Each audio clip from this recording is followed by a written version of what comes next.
Okay, I'm back. I didn't do anything since I left. I just stopped it and restarted it. Okay, so now these hits are kind of important. I'm trying to do something with some of this a little bit. So I'm holding this carefully. And see, that cut through and cut off some of that hinge. And this is all messed up in here and looks maybe cracked, so I'm gonna go ahead and do one more right in here.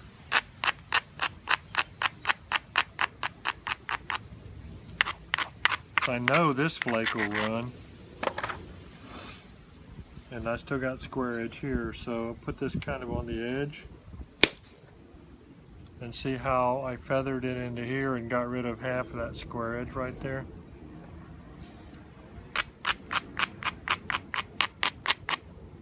So now I've got thickness and a ridge for it to follow right in there. So I'm going to go ahead and hit right there. I'm holding it back into my fingers hard. And that followed that ridge and kind of feathered out. I'm not trying to do a super amount here. That crack is deep. The crack right there, I can see it goes on down deep, so I'm going to lose that anyway.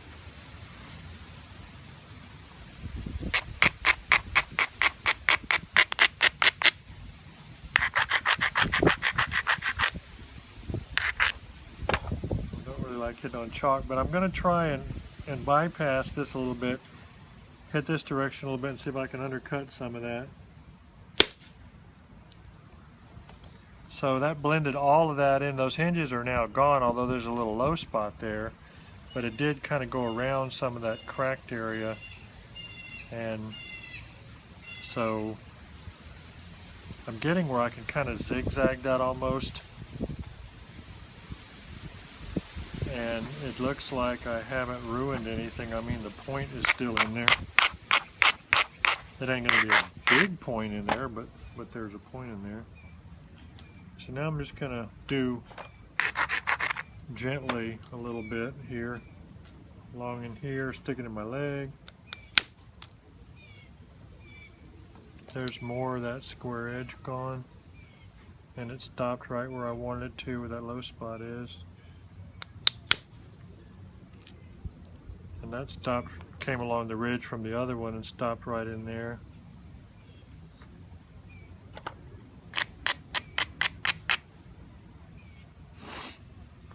So now the only choice I have really for this, this is probably going to fail anyway, is I'm going to try and knock this down and maybe get a hit across there before that breaks off. I may actually try and do a little hit or two this way and get a little more. I can see that crack now. Now it's cut through right there.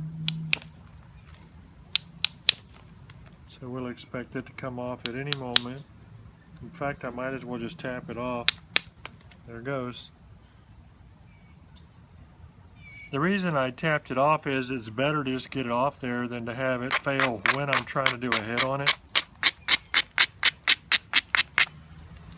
But now I got big square edge back here. That's okay. I think we can deal with that. But I've got a crack right under here too. So this is a problem, and that's chalk.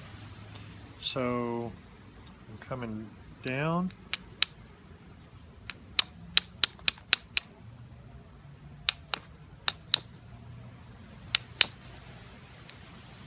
See the crack? Can you see that?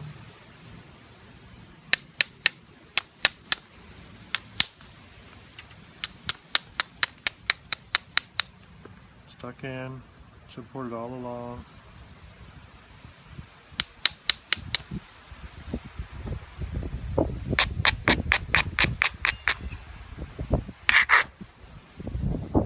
Well,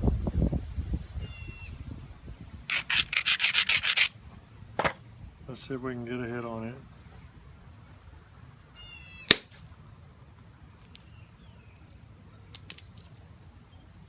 Kind of blended in there, but I don't really have much more on there.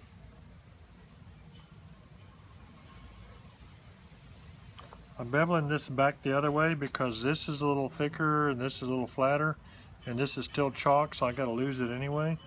So I'm sticking it all in here and beveling down.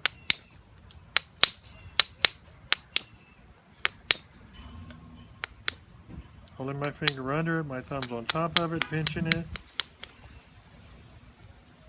No vibration.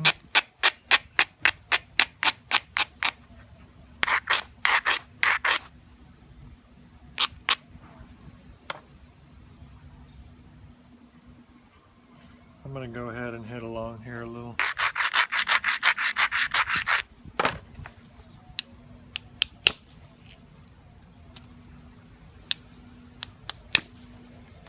I'm hitting kind of down a tiny bit because this is already thinner than over here, so I'm trying to feather it out about to the middle. That crack, more of that crack failed.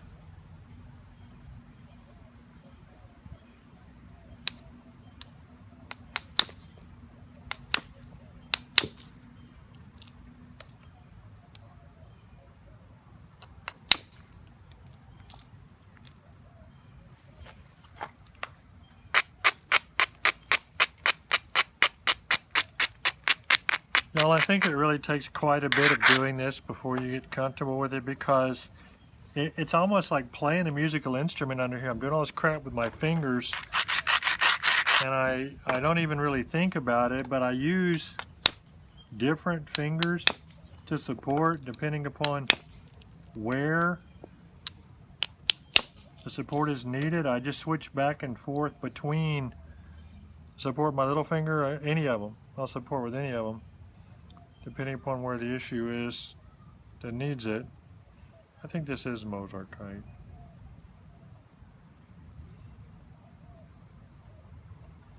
So it's pretty much under control right now.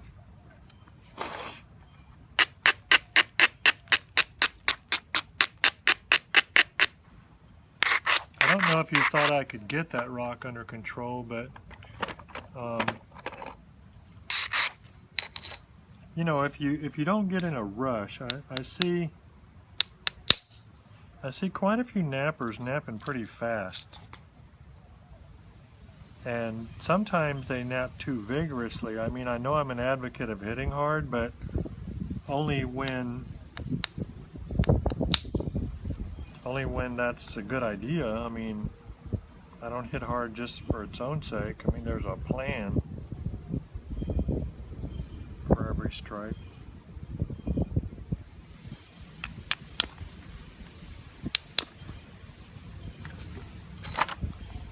But it's like a cross between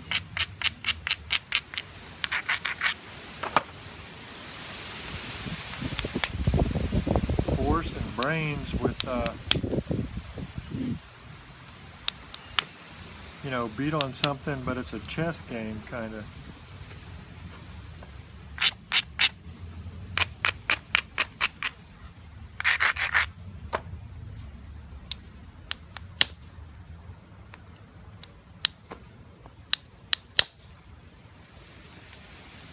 These angles are really precise on these strikes, because remember, you know, you got your 50-degree off-center kind of angle from the conchoidal fracture, but then you have your support doing things too, and I'm hitting almost the equivalent. The fracture is going almost straight in. And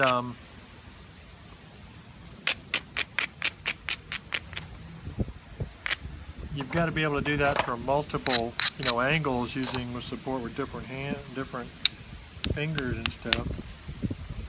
And so it takes a lot of it before, see that's feathering into there? It takes a lot of it before you get to where you just can do it without thinking.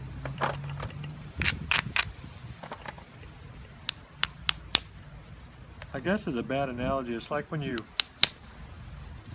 ride a bicycle, you're not thinking about making your little corrections in steering, but you're actually making them before you go off course. I mean, you sense that you're gonna fixing to go a direction and you correct before you even need to, and so you don't go that way. It just go along in a straight line. I'm hitting above the edge, but why that's okay is because I'm tilting it down, I'm supporting the crap out of it so it can't bend, and I'm hitting almost straight down, like pulling it away. When you've got an edge like this, if you hit up here, normally you'd fold it, right? If you hold it just like this and you hit there, you'd break it. Well, if you tilt it downward a lot and support underneath it a lot and just barely catch it with a straight downward thing, it just wraps it and it creates the angle for you to go back the other way.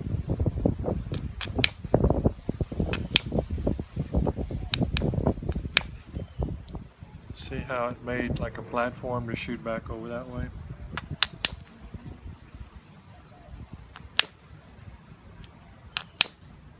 By the way, you can do this with slabs too. You can put them down, you know, tilt them up like this. Big, you know, percussion slabs.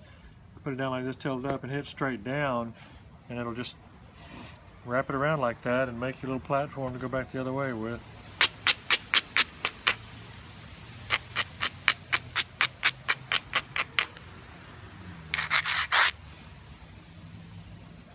I actually should have done that a little more professionally though, because I didn't do it that great. I think I'm gonna step all the way down to my little solid and show you. I'm supporting all the way out there, supporting all along the line here. Tap it downward.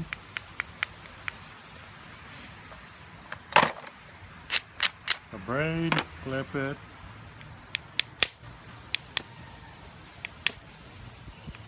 Hit it obliquely on that little nub I created, little platform. And hit it again to raise it a little more. I like to do my zigzag and obliquely because what that does is it makes less of a steep bevel. Climbing hills isn't the way to go. Support everywhere. Catch it with the corner right on that little angle. Catch it again and raise it a little more. And you see this is kind of a wrapping thing. It's not a huge bevel.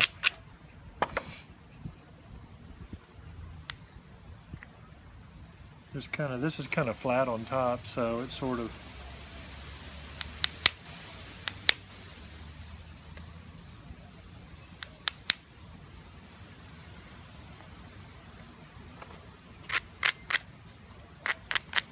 I didn't really have to do this way necessarily, but it's something I hadn't done yet, so. And I'm just gonna stop on that a second, and I'm gonna go start it from the other end.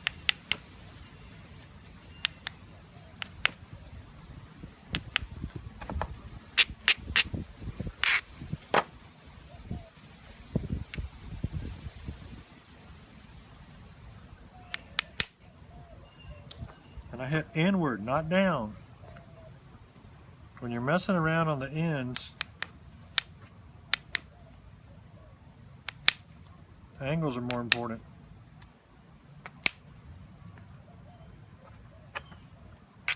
You need the angles right. You do not need to be setting up the wrong vibrations.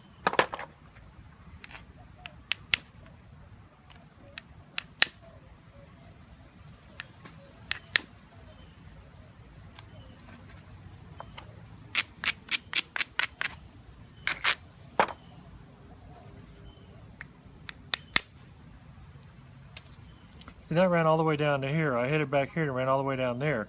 If you set up occasionally, you get you one of them good oblique angle platforms, run that flake, because see, that's not very steep at all. That's a good flake to try and save what you got left.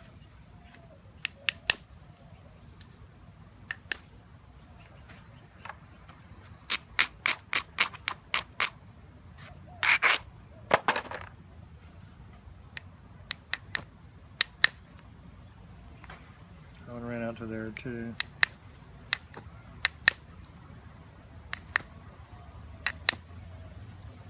I'm actually turning this down. I'm almost hitting away from it. I'm coming from behind it and slapping a shot across it. Tilt it way down. Knock that off.